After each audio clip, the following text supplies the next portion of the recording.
All right. Thank you all for joining our Landowner Insights webinar here for the month of May. We'll actually be pushing this out in early June, but really excited about the guests that we've got joining us today. We've got Brian Klippenstein, who has a really rich history of working in the federal government for several congressmen and senators over a 26-year career, and then more recently has been leading the transition in the landing teams for President Trump in his first term, and then here in the second term. And Brian, I believe that you just recently kind of said, "Hey, I got it set up," and you've kind of pulled out of the team, correct?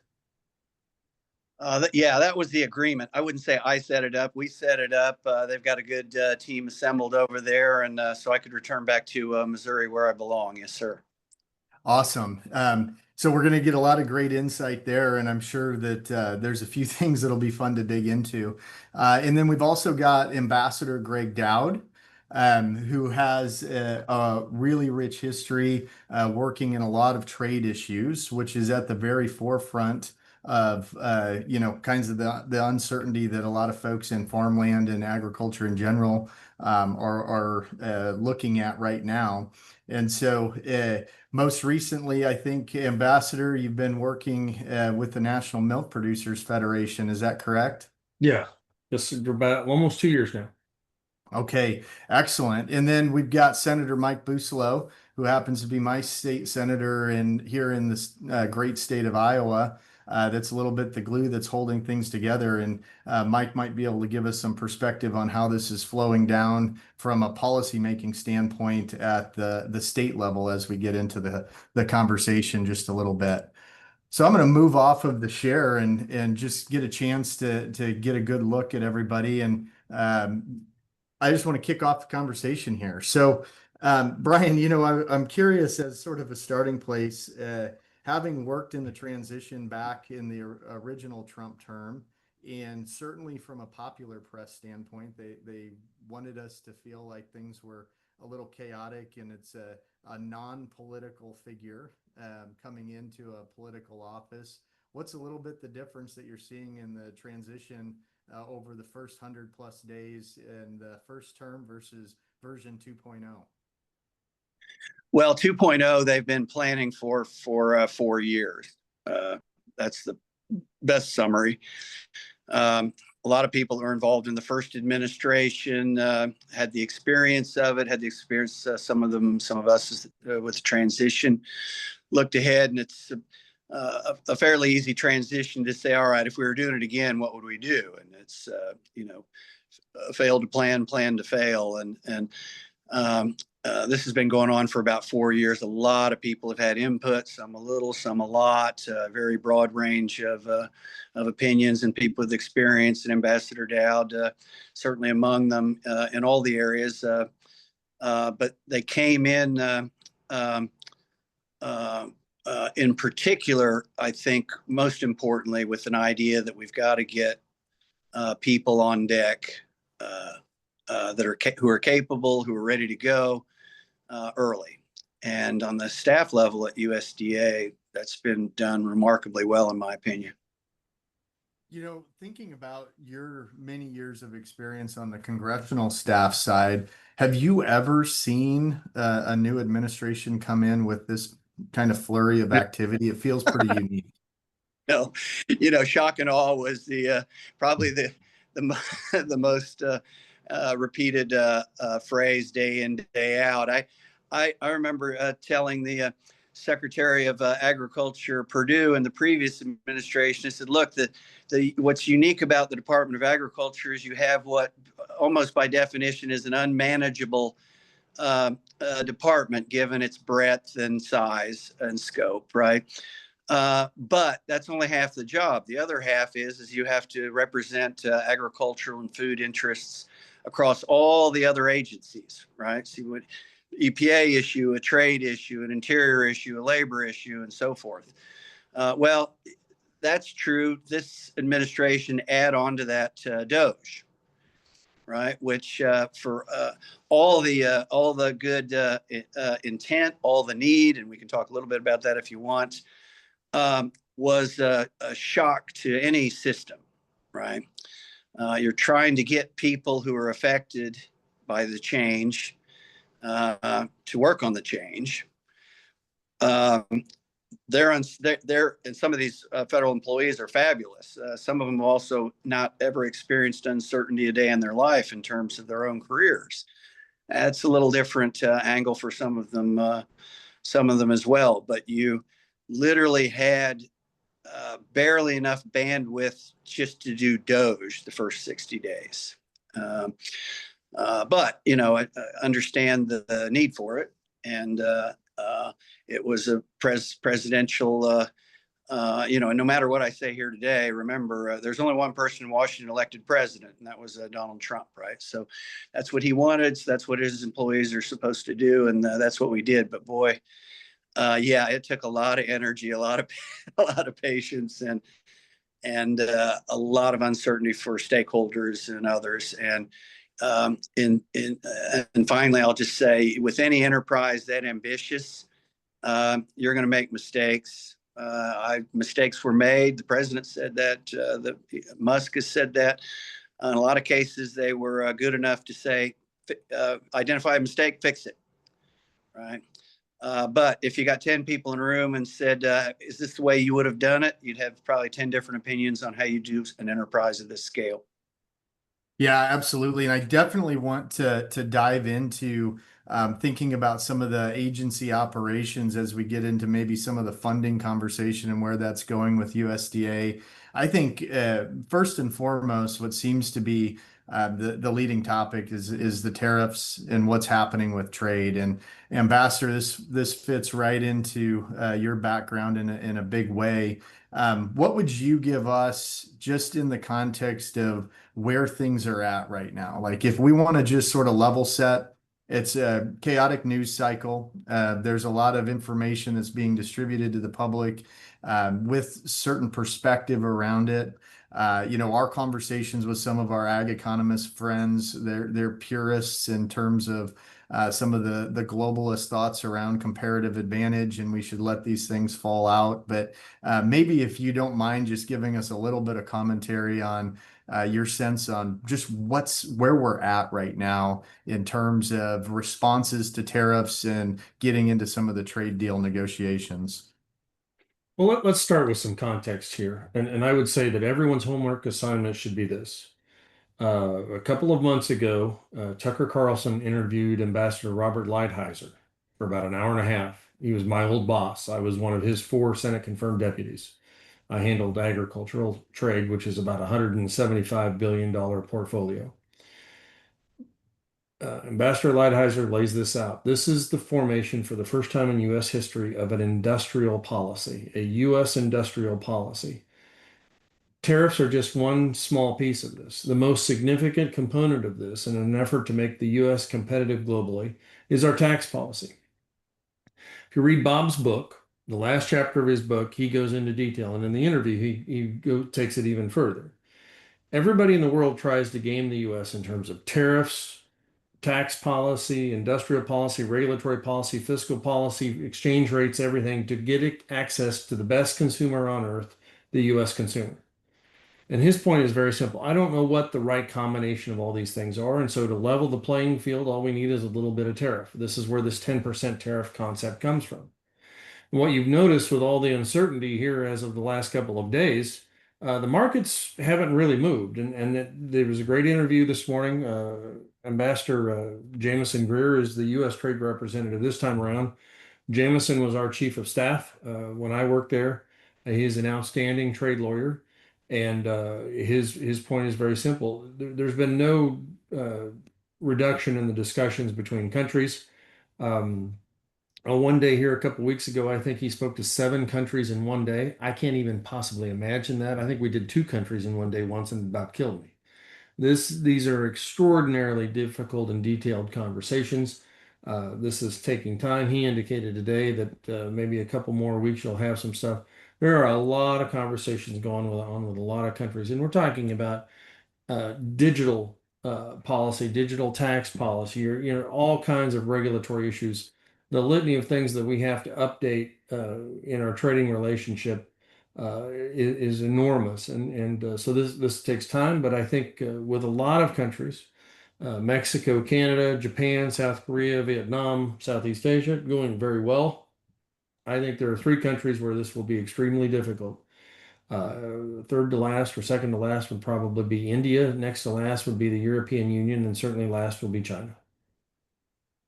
Yeah, so this is a really interesting point, right? You bring up the reality that this shuffling the deck, this resetting, this gaining some of the advantage, or at least level setting the marketplace in trade is broad across the economy. There's certainly sectors that are much bigger than agriculture that are a big part of the conversation, and thinking about the political ramifications of getting these deals done. Some sectors are more impactful than ag, certainly. Both of your guys' perspective, a lot of times when we're out here in ag country, where you guys spend a heck of a lot of your time as well, Trump's going to take care of us, right? Well, let's look back to 2017. What's your sense with where we're at right now in the political environment in terms of how much ag's interests are really being protected in these broader discussions? That's one that I think people have a little bit of angst on, and it's kind of an open-ended question, but it'd be great to get both of your perspectives on that. Uh, Brian, I'll make some quick points. Number one, I don't think the markets have been affected that significantly, corn, wheat, and soybeans. There's a lot of fundamental factors dealing with Brazil, et cetera. I do think the one market that has been impacted is cotton, and that's because of the relationship with China. Another commodity that's been impacted is tobacco, which I think also is because of the dependency on China and trade. Uh, Second point I would make is no deal is better than a bad deal. We have to keep that in mind. We've got a lot of work to do. The third point I would make simply is that all the easy stuff, I take it from me, been Washington working on trade issues in ag for 33 years. All of the easy stuff in ag trade, folks, was fixed a long time ago. There is nothing easy left to do. And when we sit down and go at it with the European Union and India on these things, this is as difficult as it can possibly be. Yeah. Yeah, I would add what makes it difficult to gauge is just the scope of the issues, of the overall Trump agenda that creates a lot of the opportunity, also a lot of the risk, and a lot of the uncertainty. Whether it's immigration, whether it's RFK's role in agricultural policy. You've been talking about trade, and you've mentioned Doge. There's a lot out there to digest, and some of it, depending on how the government gets it right, medium, or wrong, I suspect the impacts you often see down the road, not so much right away. But there are political impacts as well, I think, particularly with some of this MAHA Kennedy stuff. Yeah. One other point I would make. I would add that it's this, Go boots ahead. on the ground in Iowa. It's going to be the smallest plant of soybeans, of my lifetime. There's more corn being planted, and that's because a couple of years ago, China was buying half the soybeans in Iowa. Literally every other row of beans is being sold to China. And I think there is some uncertainty for farmers in terms of what that trade environment is going to look like for selling those beans. Well, I would say that you go back and look at Brazilian soybean production when we started this conversation in 2018 and 2019 with the Chinese, and what Brazilian soybean production is today. It's a very, very different world out there in terms of soybeans, an enormous increase in competition.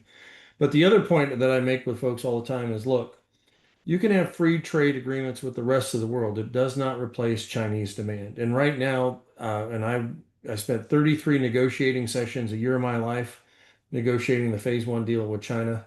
We fixed 57 things in agricultural trade. But since COVID, the Chinese economy has been a disaster. And for the last 5 years, Chinese demand for agricultural products has just been really soft. and it's across the board. You can look at pork prices in China, hog prices, dairy. It's all been soft. And until we see China begin to come around economically, we're seeing a little bit of indication, a couple green shoots here and there. But there is a lot of work to do on Chinese domestic consumption before we can be optimistic about these commodity prices. Yeah, and on that front, you mentioned the China phase one deal. You also played a big role in the Japan phase one and the USMCA in getting really specific. And I was curious about this because some of the nuance, right, of how these countries are potentially manipulating the relationship, that's not easy to follow. It's not easy for a lot of folks to understand. But I was reading a subcommittee, a Ways and Means subcommittee testimony that you had, Ambassador, I believe back in February, and you were talking a little bit about how Canada was working within the USMCA as it was framed up, and potentially manipulation is the right word. You can correct me if I'm wrong, specifically around dairy. Yeah, so what Canada has a closed system that they're supposed to keep everything kind of contained within it. What they were doing prior to USMCA negotiations is they were selling the skim milk powder, the protein. Essentially, they were dumping it into Mexico cheaper than we could sell it from Arizona into Mexico because they had too much of it. They had to get rid of it. And so we said, you look, you've got to stop that and get rid of the system that allows you to do that. Well, what they did stop that, but they started tucking it in other products and then shipping those other products under different tariff codes into the US. So it goes into the old adage of you can't write a law to prevent somebody from robbing a bank. They're gonna, if they want to rob the bank, they're gonna figure out a way in, and this is what they've done in dairy with Canada. There's one other thing they're doing in terms of how they allow U.S. access into Canada and allocate their tariffs, and this is really a pretty uh, tough issue that has to get renegotiated. We thought we had this right. We had a dispute panel after Canada kind of flouted it. We didn't get what we wanted. We've still got to get this sorted out. So these are, and this is the challenge with trade agreements is we you get down to one sentence and you have lawyers interpret what it means in there and here and that's why you still have to continue to have these conversations years down the road. You bet. So maybe putting a little bit of a bow around the conversation on the tariff trade side, what we're hearing is, hey, we came in, stood up, and pushed back in a lot of ways. It's worked to get conversations rolling. And in your guys' view, the really impactful and probably the most challenging ones are still out in front of us. And we should anticipate just a little bit of bumpiness in this road here for a while. But generally, you're feeling like we're on a road protecting U.S. ag interests in a little bit better way than we had before. Well, what I want people to understand is after we did the deal with China, we were talking to them every single day at USTR, fixing lots of little problems that kept things moving, kept trade going. And when the change in administration occurred, they shut all of that off. There was 4 years of zero conversations with China. And that's just bad. I mean, you're the two biggest economies in the world. You have to talk to each other. So now we're in the process, 120 days in, of getting that fired up again. And, a lot of other countries, they don't understand the difference in administrations and politics in the US. They're like, well, 1 minute you're here, 1 minute you're there. What are you doing? And so it takes time to get, everything back up and running again. That's really helpful. I'd like to transition a little bit and thinking about Farm Bill and funding profiles just a little bit. So I think it was earlier this week, if I have my timelines correct, that we saw some markup out of the subcommittee or out of the committee on the House side. There was a couple of things that were surprising to me, and I would encourage folks to go out to Farm Doc Daily from the University of Illinois. They've done some really interesting breakdowns on what's happening with reference prices, what are opportunities and fundings looking like on premium subsidies in the crop insurance arena. And I was pretty surprised to see the proposed increases in some of the conservation programs, given a little bit of an overlay of budget management, right, and deficit management from the broader conversation. Maybe Brian, we'd start with you. Do you have any broad takeaways on the initial House bill and, or excuse me, the markup? And then what's this going to be like trying to actually get this through the Senate and all of the various moving parts we've got coming at us? Well, I'm one who has long thought that at the end of the day, as ugly as the process unfolds, you typically count on Congress and often on a bipartisan in a bipartisan manner, but if not otherwise, Congress usually comes to the need when there's need, right? Or comes forward when there's need. This has been, they've been working on this, some of these elements in the Farm Bill for over 5 years. You've got very able, dedicated chairmen in the House and the Senate side, Bozeman and G.T. Thompson, who've done all the homework that can be done, all the groundwork that can be done to get to this point and make the case and have the product ready to go. And I'm optimistic about that. I'm not saying there won't be hiccups before the final deal's done, but I think eventually they will come to the aid of production agriculture during difficult, uncertain times. Keep in mind that the Farm Bill money now is tied up in the big, beautiful bill. It's not Yes. going to be a farm bill as we historically think of it. And I'll just make one point. If Congress does nothing, the tax liability for everybody in America that pays taxes on January 1 goes up somewhere between $4.5 and $5 trillion. This has to get done. This will get done. It's just a matter of how long it takes. Yeah. Yeah. Speaking of the big, beautiful bill and sort of wrapping that into the conversation, certainly the tax pieces are pretty important, right? And it's working in the farmland space as we do.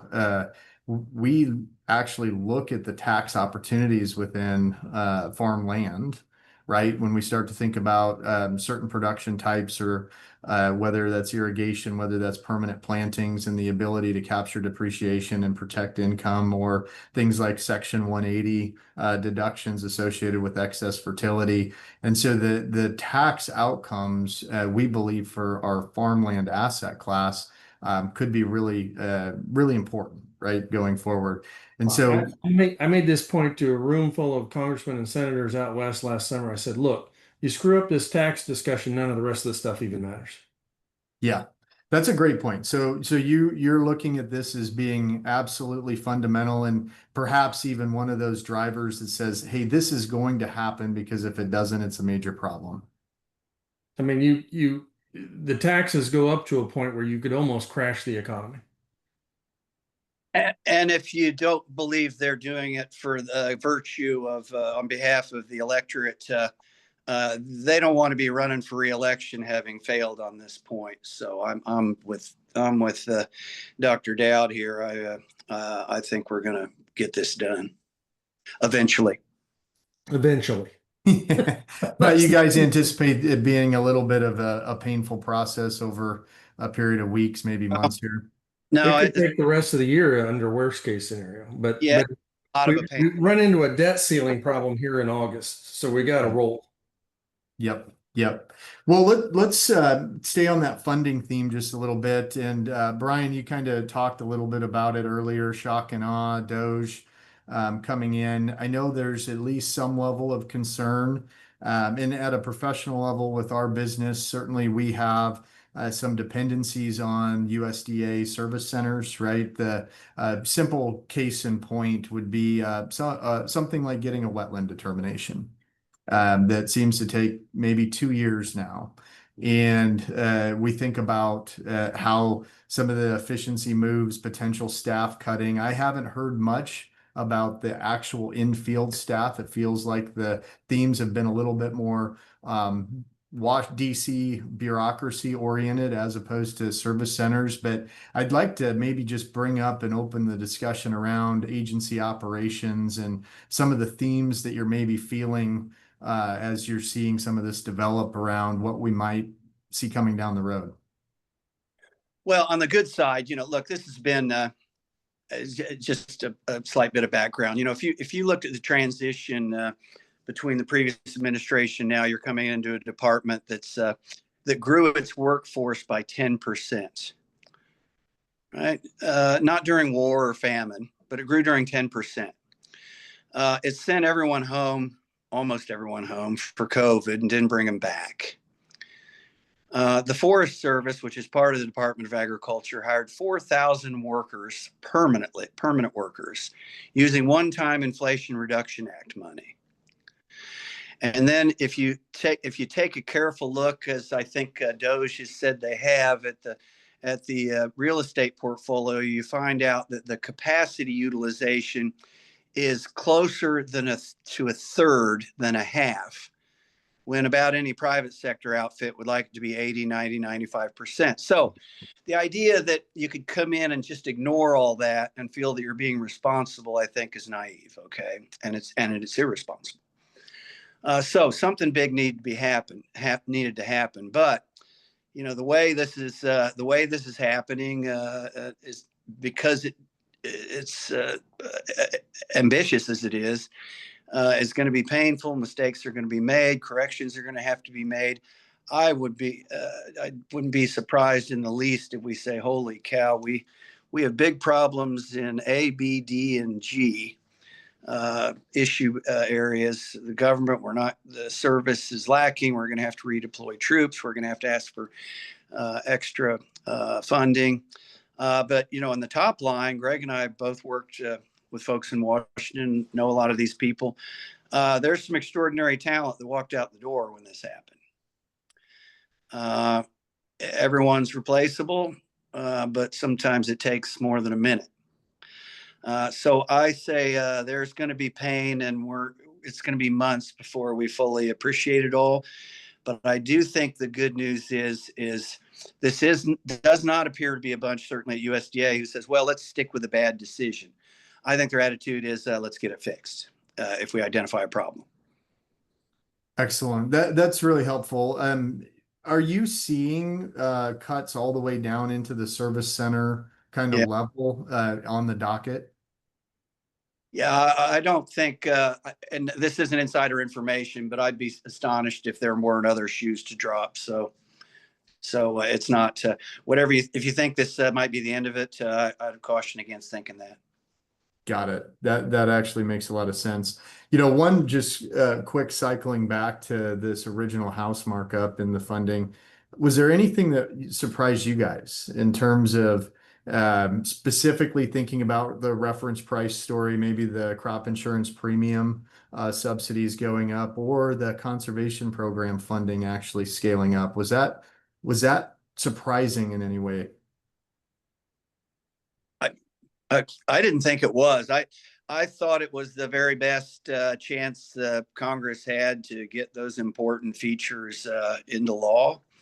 It made sense to jump on the most important train moving in the context of budget. It's been the priority of all the ag advocates about all the ag. So that part did not surprise me, Greg. No, the Farm Bill works pretty well, folks. We had to plus up some things. We had to find some money to do it. This is the best way to do it. There's no real big major changes coming in U.S. farm policy.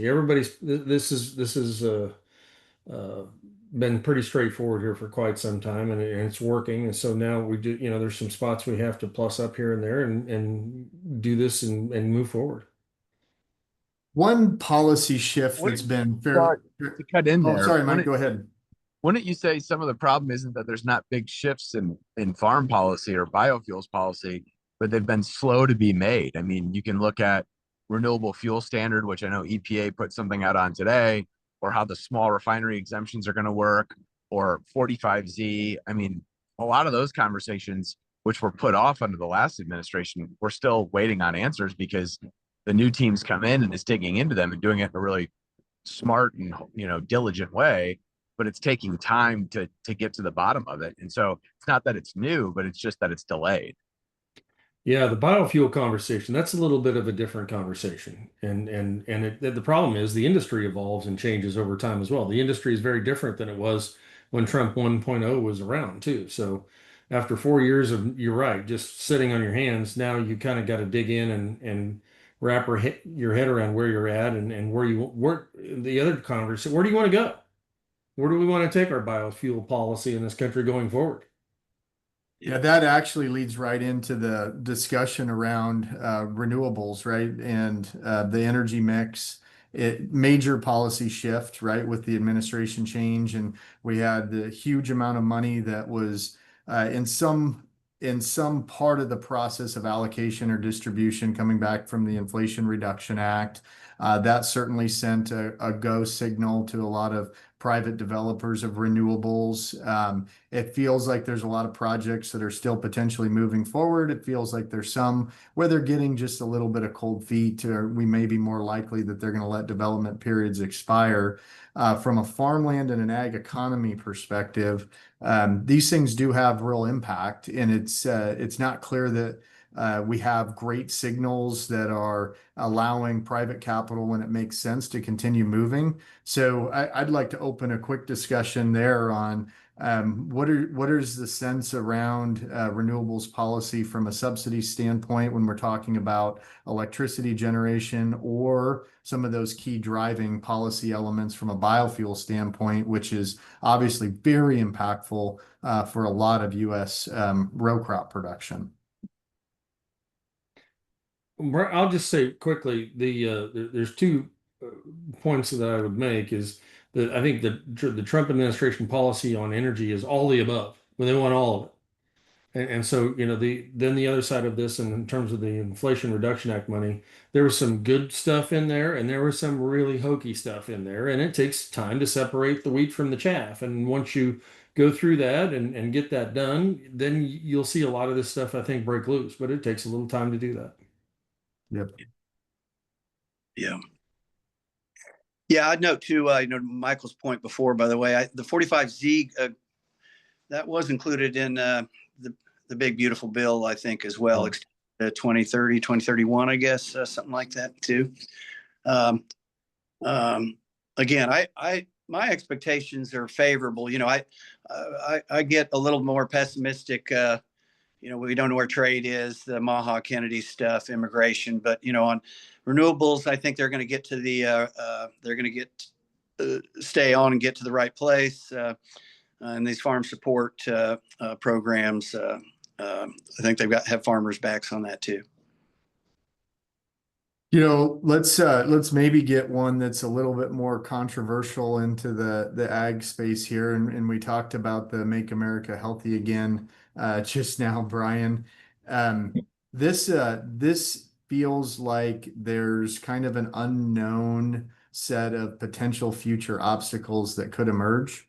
I'm not sure how much the broader ag community is realizing what could be fairly problematic outcomes depending on the way some of these initiatives and the regulatory regimes start to emerge. And so I want to open it up a little bit on what are you guys seeing in Make America Healthy Again, and what Secretary Kennedy's up to there, and how much tension is there between ag interests and what's happening in that side of the cabinet? Yeah. Yeah, you could do a webinar perhaps just on this. It's partly let me start by answering your question. This is, in my strong opinion, highly unrecognized and underappreciated potential threat. Now, agriculture through its history has always been better. It's day by day. It always gets better. It's the greatest in the world. It's going to get better, right? So no one's talking about not changing, not getting better, okay? My punchline is we support Make America Healthy Again right up to the point where it ends up being Make America Hungry Again. And the politics of this have gotten so strange that it's, we have incredible back channel conversations about this. Wow. One day we woke up and Donald Trump is standing next to one of the most liberal politicians in modern history, who's made a fortune litigating against agriculture, right? Pairing up with them with a food police like posture that has turned an issue that used to be a few activists and a few on the fringe left, because of President Trump's endorsement and the manner in which he's endorsed it, has made it, and Michael can speak to this, has made this a cool kids issue. It's now presently a bipartisan issue. Fox News thinks it's cool. Tucker Carlson, members of Congress, and it's down to the state legislators, which no matter what MAHA ultimately does, if you go to the state legislatures, you'll find over 1,000 bills to do away or with or overregulate crop protection products. And you're just not going to get an executive order drafted that's going to work, that's going to end weeds or fungus or bugs or disease. And we don't want to discourage innovation. We don't want to discourage productivity. We don't want to encourage litigation. We want to help American farmers, not Brazilian farmers. We want consumers to have choice. We support organic food program and organic food options, but tens of millions of consumers walk by those organic aisles every day for their own reasons. But you do have a new bunch, and there's not one of them that I know of that's comes from a farm state, let alone a farm, who's working in the close Kennedy orbit on this. Brooke Rollins and her team at USDA, I trust, and again, this isn't insider information, but I just know their experience. They're going to stand up for American agriculture the best they can. But as much as I support President Trump, it has to be noted, he's the one who stood up and said, I'm for this. He's the one who hired Kennedy. He's the one who said that American farmers should farm like European farmers who don't use pesticides, which, of course, I don't know who fed him that inaccuracy, but it clearly is.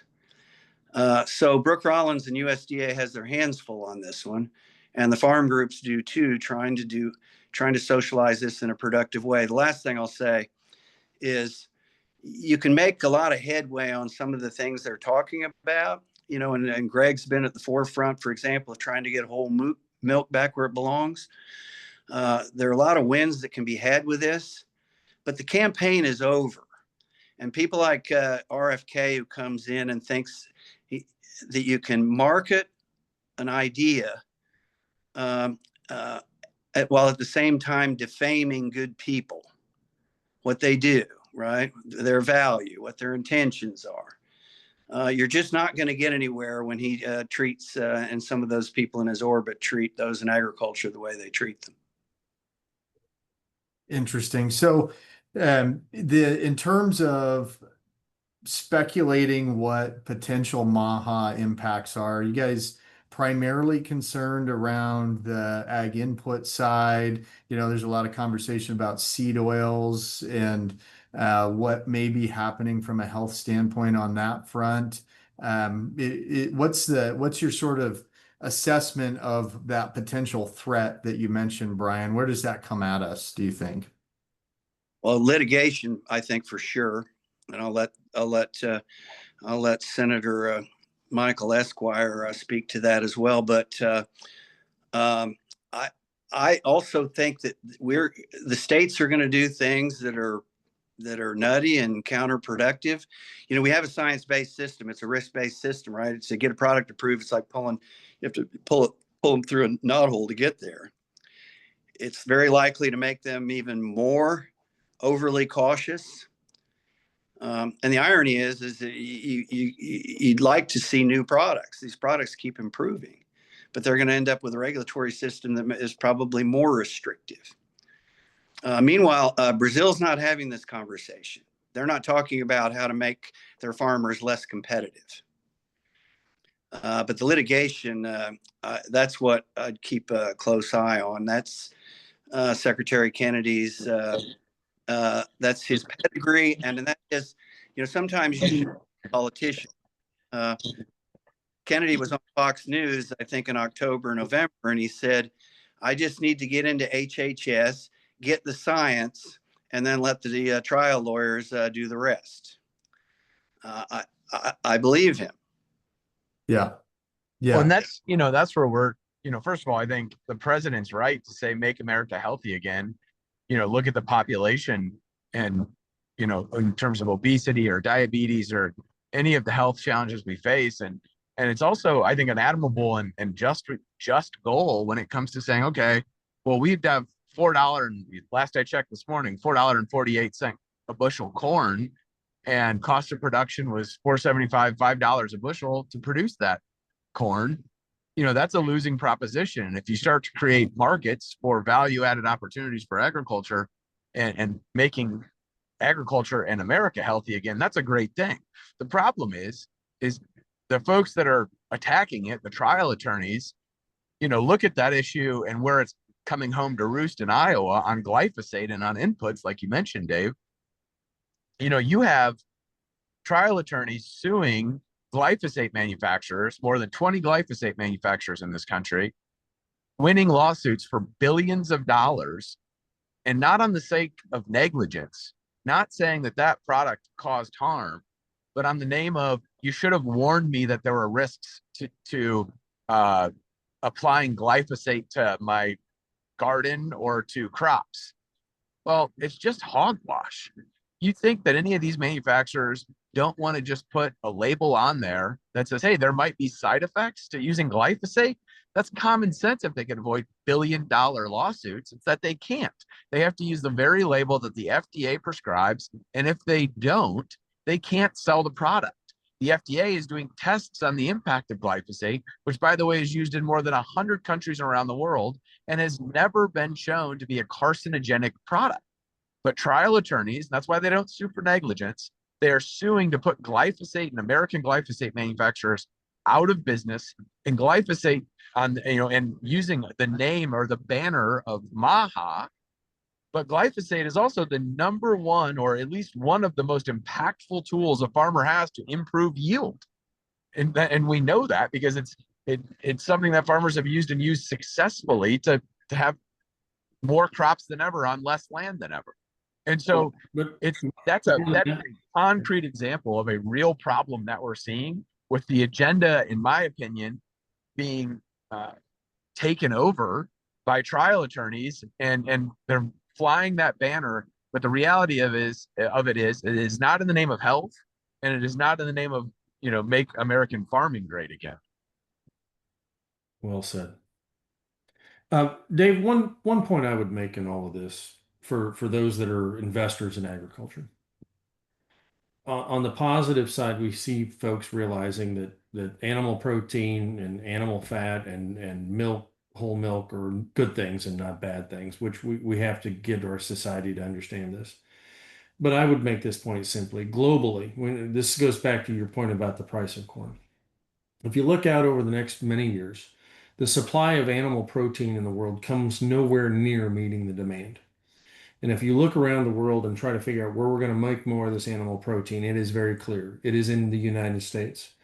Currently in the United States, 2023, 24, 25, 26, 27, 5-year period, we have over 10 billion in new dairy processing investment in the United States. Why? Because everybody's made this calculation. They've looked around. So the only place we can make more milk is in the United States of America. Let's go. And so that's the other side of this, is we have to help our crop farmers understand that we need to go back. The one area that we need to go back to, in my opinion, is we got to walk this grain off the farm. And that is our advantage. There is the Brazilians, the European, there is no one else in the world that can touch us in terms of livestock agriculture. In fact, we scare the dickens out of everybody on this subject, which is why this trade conversation is so difficult. But this is where it's at, and this is where it's going to be going forward. Yeah, positive story there for U.S. farmland, certainly, as we look forward. Well, I have we've had a great. Dave, I would add one thing on the Make America Healthy Again agenda. What I would hate to see come from that, with the ambassador on the call here, when I go grocery shopping, I look at all the milk choices I have, and they are numerous. It's like I can get grass-fed milk, I can get organic milk, I can get highly pasteurized milk, I can get non-pasteurized milk, I think there's 17 different milk choices. And the last, I trust the American consumer because they're buying on health, they're buying on cost, they're buying on quality, they're buying on all of the above. And we've always trusted the American consumers, and especially over government regulation. And what I think we would all hate to see is to see government regulation making choices for Americans that government thinks is better for them than what they're trusting to make on themselves and for their families. And so as we look at Make America Healthy Again, it should be putting the consumer at the forefront of that and trusting the consumer to make the best choices for their family in balancing all of those needs, because we have 17 different milk choices at Hy-Vee, and they fit everyone's needs differently, and they're balancing cost and health and all of the things that are important to that family. And if it is not government's role to say we can make that choice better than a family. And that's not Make America Healthy Again. That's Make America Regulated Again. Dave, I was going to jump in and say just what the senator just said, but I wasn't going to say it as well. Excellent. I think Mike, your next campaign, you just got some billboards right there, right? Some good punchlines. This has been a great conversation. We've taken a good chunk of your time. We've walked through what feels like some headwinds, some real challenges, right? Uncertainty in the tariff trade side impacting crop prices. The Make America Healthy Again is sort of being a sort of sneaky kind of issue. Some real positives, right? Some things to be bullish around tax policy, how that's going to shake out, likely from what we're hearing. Also, some really strong support within just funding program and funding profiles as those are starting to emerge. Maybe I'll just do a real quick roundtable, and if we look at a 1 to 2 year kind of basis, what's your crystal ball saying? I mean, how do you feel? Are you bullish, bearish? How hard are we going to face some times here, or does some of this turn pretty quickly? What are you guys seeing and feeling? I think a lot of it hinges on the Chinese economy for agriculture.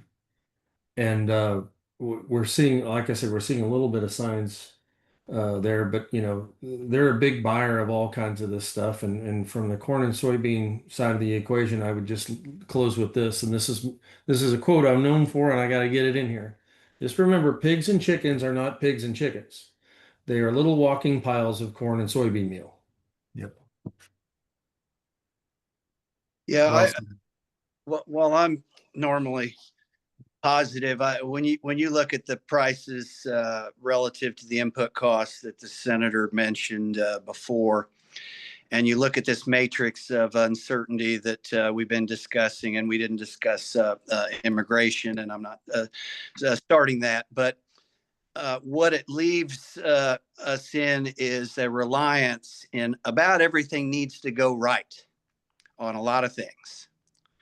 And if something doesn't go right in 1 or 2 of those things, it's just going to be bad news.